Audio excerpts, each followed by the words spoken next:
오늘 우리에게 주시는 하나님의 말씀은 고린도전서 10장 23절로 33절까지의 말씀입니다. 찾으셨으면 함께 한 목소리로 봉독하겠습니다. 모든 것이 가하나 모든 것이 유익한 것은 아니요 모든 것이 가하나 모든 것이 덕을 세우는 것은 아니니 누구든지 자기의 유익을 구하지 말고 남의 유익을 구하라. 무릇 시장에서 파는 것은 양심을 위하여 묻지 말고 먹으라. 이는 땅과 거기 충만한 것이 주의 것임이라. 불신자 중 누가 너희를 청할 때에 너희가 가고자 하거든 너희 앞에 차려 놓은 것은 무엇이든지 양심을 위하여 묻지 말고 먹으라. 누가 너희에게 이것이 재물이라 말하거든 알게 한 자와 그 양심을 위하여 먹지 말라.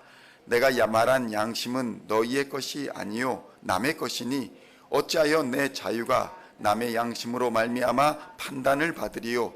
만일 내가 감사함으로 참여하면 어찌하여 내가 감사하는 것에 대하여 비방을 받으리요. 그런즉 너희가 먹든지 마시든지 무엇을 하든지 다 하나님의 영광을 위하여 하라. 유대인에게나 헬라인에게나 하나님의 교회에나 거치는 자가 되지 말고 나와 같이 모든 일에 모든 사람을 기쁘게 하여 자신의 유익을 구하지 아니하고 많은 사람의 유익을 구하여 그들로 구원을 받게 하라. 아멘. 할렐루야. 오늘은 고린도전서 26번째 시간으로 고린도전서 10장 23절로 33절까지의 말씀을 본문으로 하나님의 영광을 위한다는 것의 의미라는 제목으로 하나님의 말씀을 함께 나누고자 합니다. 성도 여러분, 우리는 너무나 쉽게도 하나님의 영광을 위한다라는 말을 관용어처럼 쓸 때가 있습니다. 특히 어떤 일을 하면서 그 일을 합리화하거나 정당화할 때에 우리는 하나님의 영광을 위하여 이 일을 합니다 라는 말을 흔히 사용합니다. 그런데 하나님의 영광이란 도대체 무엇을 말씀하는 것일까요? 하나님의 영광이라는 것은 그리스도인의 삶의 전체를 지배하는 원리이기 때문에 이것에 대하여 정확히 인식하는 것은 매우 중요한 일입니다. 우리의 유익을 구하거나 아니면 세상적인 유익을 구하면서 그것이 마치 하나님의 일인 것처럼 그럴듯하게 포장하여 자신을 부지불식간에 속이는 일이 있어서는 안 될 것입니다. 골로새서 3장 17절에서는 이렇게 말씀합니다. 또 무엇을 하든지 말에나 일에나 다 주 예수의 이름으로 하고 그를 힘입어 하나님 아버지께 감사하라. 이렇게 권면하고 있는 것을 볼 수 있습니다. 성경은 분명하게 말에나 일에나 무엇을 하든지 다 주 예수의 이름으로 하라 이렇게 권면하고 있는 것입니다. 그러니 단순히 기도만 주 예수 그리스도의 이름으로 하는 것이 아니라 우리의 일상 언어나 우리의 행실까지도 다 주 예수의 이름으로 할 수 있어야 한다라는 것입니다. 이것이 그리스도인들의 생활 원칙입니다. 이와 같이 그리스도인들은 먹든지 마시든지 다 하나님의 영광을 위하여 해야 한다고 성경은 권면합니다. 베드로전서 4장 11절에는 이렇게 권면합니다. 만일 누가 말하려면 하나님의 말씀을 하는 것 같이 하고 누가 봉사하려면 하나님이 공급하시는 힘으로 하는 것 같이 하라. 이는 범사에 예수 그리스도로 말미암아 하나님이 영광을 받으시게 하려 함이니 그에게 영광과 권능이 세세에 무궁하도록 있느니라. 아멘. 이렇게 권면하고 있는 것입니다. 성도 여러분, 여기에서도 말과 행동이 모두 하나님이 공급하시는 힘으로 하는 것 같이 하여야 한다. 이렇게 권면하고 있는 것입니다. 그렇다면 도대체 하나님의 영광이란 무엇일까요? 하나님의 영광은 두 가지의 측면에서 살펴볼 수 있습니다. 먼저 하나님의 입장에서 보면 하나님이 그 영광을 나타내셨다 이렇게 표현하고 있습니다. 또 사람의 입장에서 보면 하나님께 영광을 돌린다 이렇게 성경은 표현하고 있는 것을 우리는 발견할 수 있습니다. 먼저 하나님의 관점에서 하나님의 영광이 나타나셨다라고 할 때 이 하나님의 영광이란 하나님의 현현하심, 나타나심, 그러니까 하나님의 임재를 하나님의 영광이다 이렇게 표현하는 것입니다. 하나님의 근본적인 성격, 하나님의 본질, 하나님의 본성이 나타나는 것, 그것이 바로 하나님의 영광을 의미하는 것입니다. 그러니까 하나님의 전지전능하심, 하나님의 인자하심, 하나님의 사랑하심, 하나님의 선하심, 하나님의 무소부재하심, 이런 것들이 우리의 이 땅에 나타날 때에 그것이 바로 하나님의 영광, 우리가 그것을 목격한다면 그 초자연적인 영광의 광채를 우리는 감히 상상할 수조차 없는 것입니다. 그래서 예수 그리스도의 나심을 하나님의 영광이 이 땅에 육신으로 나타나신 바 되었다, 이렇게 성경은 선언하고 있는 것입니다. 그러니까 예수 그리스도의 임재가 하나님의 영광이었다는 것입니다. 예수 그리스도의 나심이 하나님의 영광이 나타나신 것입니다. 오늘날 이 원리를 그대로 대입하여 보면 그의 영이신 성령 하나님이 성도들 각자에게 임재하여 주시는 것, 그것이 바로 하나님의 영광이 나타나시는 것이라 할 수 있는 것입니다.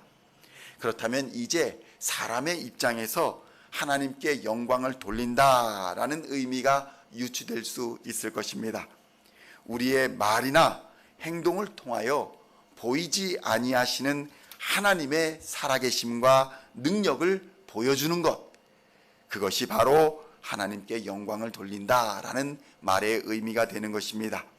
그러니까 무엇을 잘하거나 어떤 일에 성과를 내어서 그것으로 하나님께 영광을 돌린다, 이것이 아니라는 것입니다. 학업의 업적을 내어서 아니면 우리의 인생의 업적을 드러내어서 그것을 열매로 하나님께 영광을 돌린다, 이 말은 근본적으로 아니라는 것입니다. 우리의 말과 행동에서 사랑과 희락과 화평과 오래 참음과 자비와 양선과 충성과 온유와 절제가 나타날 때에 우리는 비로소 하나님께 영광을 돌린다라는 말을 할 수 있는 것입니다.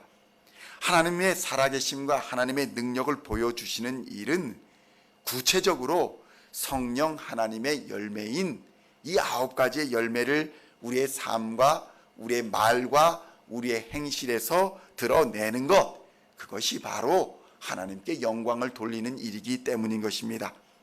그렇다면 우리는 과연 가정과 직장과 교회에서 말과 행동으로 이러한 성령의 열매를 맺어가고 있습니까?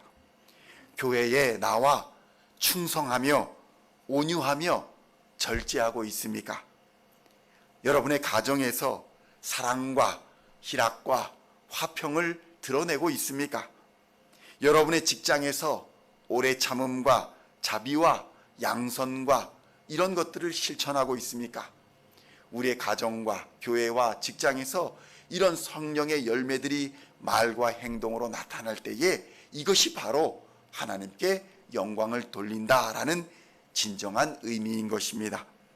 우리의 언어와 행실로 가정과 교회에서 또 직장에서 성령의 열매들을 맺지 못하고 있다면 우리는 전혀 하나님의 영광을 위하여 살고 있는 것이 아닌 것입니다. 고린도전서 10장 32절로 33절까지는 이렇게 증거합니다. 유대인에게나 헬라인에게나 하나님의 교회에나 거치는 자가 되지 말고 나와 같이 모든 일에 모든 사람을 기쁘게 하여 자신의 유익을 구하지 아니하고 많은 사람의 유익을 구하여 그들로 구원을 받게 하라. 아멘. 성도 여러분, 우리는 교회에 나와 정의를 위하여 말한다 하면서도 다른 사람의 영적 성장을 막거나 하나님의 일을 막는, 거치는 거침돌이 되는 역할을 하는 경우가 너무나 많습니다. 하나님은 우리의 삶을 통하여 우리의 말과 행실을 통하여 영광을 받으시기를 원하십니다. 그리고 우리는 하나님의 영광, 하나님께 영광 돌리는 삶을 살아갈 때에 가장 행복한 삶을 살아갈 수 있는 것입니다. 왜냐하면 우리가 하나님의 영광을 위하여 사는 삶을 위하여 창조되었기 때문에 그렇습니다. 그리고 그러한 삶은, 그렇게 살아가는 삶은 자연스럽게 잃어버린 자들을 구원하는 능력이 되는 것입니다. 변화된 말과 변화된 행동 속에서 사람들은 자연스럽게 하나님의 영광을 보기 때문에 세상에서 돌이켜 예수께로 돌아오는 그러한 역사가 일어나게 되는 것입니다. 오늘도 전능하신 하나님의 임재를 경험하며 그의 사랑과 성령의 가장 좋은 은사들을 말과 행동으로 드러내시어서 하나님께 영광을 돌리는 하루가 되시기를 우리 주 예수님의 이름으로 간절히 축원드립니다.